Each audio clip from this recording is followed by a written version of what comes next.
Good afternoon, good afternoon again, folks. Welcome to another episode of Spilling Tea. I'm your host, Tiffany Daniels.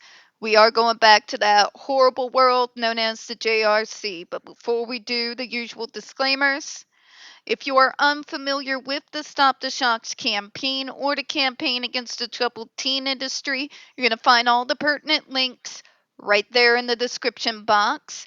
Please, in particular, take note of the article written by NeuroClastic, a small non-for-profit started by autistics for autistics. In it, they interviewed over 800 ABA professionals in regards to the JRC's so-called behavior modification program. The Judge Rotenberg Educational Center doesn't want you to read that article so much. They threatened NeuroClastic with a defamation lawsuit if they did not remove it from the website. Well, folks, NeuroClastic refused, so you know the drill. Please read the article, share on all your social media. Also included is NeuroClastic's public statement in regards to the defamation lawsuit threat, as well as a link to their GoFundMe. We are crowdfunding just in case the JRC ever actually does see through with their threat. Trigger warning 1. Will we discuss places like the Judge Rotenberg Educational Center or Agape Boarding School for Boys? You're going to hear vivid descriptions of and catch clips of surveillance footage of people with mental health issues and disabled people being tortured and abused. If you do got young children present, please make sure to utilize your headphones. Trigger warning 2. This channel is marked not for kids for a reason. We use profanity on occasion and speak on dark subjects. If your child is 16 and younger and they are watching this, very obviously, parental supervision is very much advised. All right, where we left off, distributional effects. We do not expect significant distributional effects across income groups, ethnic groups, geographical regions, gender, and age groups in the general population as a result of this proposed rule. That would be because, folks, there is no distribution when it comes to the GED device. It is manufactured in one place for one specific school. So, with that being the case, who is there to impact, right? The report by the ABAI shows that the percentages of individuals enrolled at the affected entity and the percentages of individuals approved for the DICE for each racial ethnicity group are comparable. Bullshit! Sorry, FDA, but I call bullshit. I call major bullshit. And we've got receipts that a good majority of the folks who get sent to that hellhole are people of color who are purposely targeted. I'm going to sound like Ross Perot. We've got a graph to prove it. You want me to get out the graph? I will go full Ross Perot. Don't make me go full Ross Perot. Sorry, I have to have some kind of dark humor dealing with this insanity. The proposed rule, however, would benefit a number of individuals with disabilities. Every person that is yanked off the device is going to benefit from being yanked off the device. That's like asking a child who's getting beaten at home if being removed from the parent who's beating them and being put in a safer situation is better for them. Duh. All right, we're going to go on a little bit. I don't want to make this video too short. International effects. We do not expect an international effect associated with this proposed rule, mainly because the manufacturing is extremely minimal.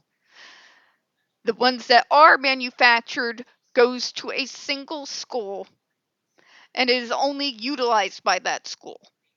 The GED device is not available to the mass market. Thank God for extremely small favors, because there was a time when Dr. Israel was talking about trying to market it to public schools. You all better get on your knees and thank God for that. You want to talk about a freaking national nightmare of a mess on your hands had that been allowed to happen. Initial small entity analysis. Okay, we're going to get through this, and we're already on the last page of the new proposed rule where I notice glaringly that we're still not naming the GED device. We only got the rule changed by Congress, but again, we could have avoided all of that the first time had you just say, hey, it's this device. You see this device here? I'm holding it in my hand. This is the one we want to ban. Any questions? Just saying. It's more complicated than that, Tiff. No, it isn't. No, it isn't. The only reason why people tell you it's complicated is because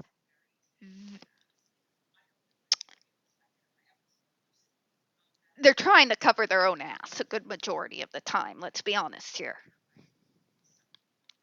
But anyways, the Regulatory Flexibility Act requires agencies to analyze regulatory options that would minimize any significant impact of a rule on small entities. The small business cutoff from the Small Business Administration is 19 million for NAICS 623210. Residential Intellectual and Developmental Disabilities Facilities, or NAICS 623220, residential mental health and substance abuse facilities. The entity affected by the proposed rule reported revenues of about 87.6 million in 2020.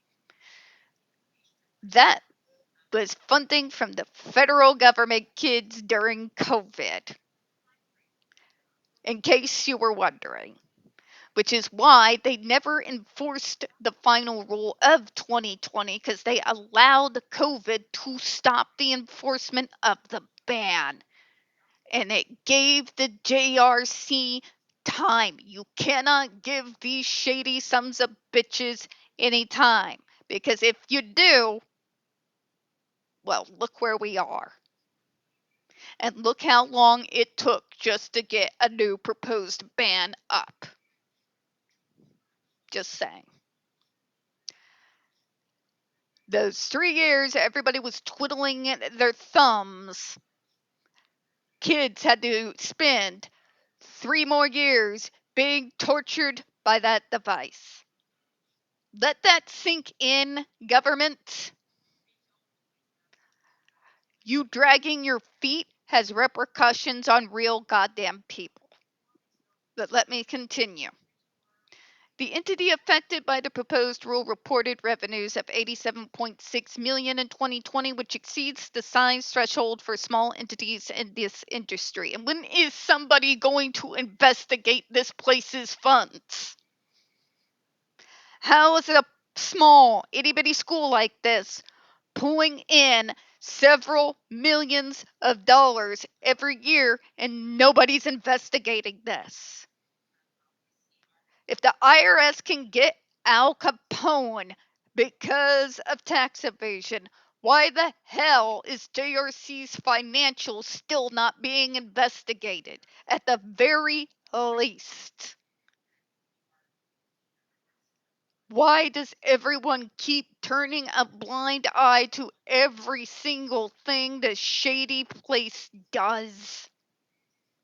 Financially, criminally speaking, the torture, the fact that the education they give these kids does not meet the state standard criteria for high school graduation.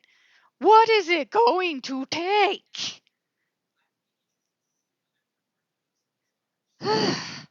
Just, God, I'm tired, folks. I started this in my 20s.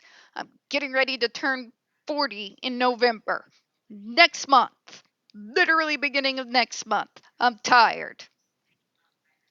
We're all tired. Thus, we propose to certify that the rule will not have a significant economic impact on a substantial number of small entities. This analysis, as well as other sections in this document, the preamble of the proposed rule, serves as the initial regulatory flexibility analysis as required under the Regulatory Flexibility Act. So they've done their due diligence. Here's their references. So we're finished with this document.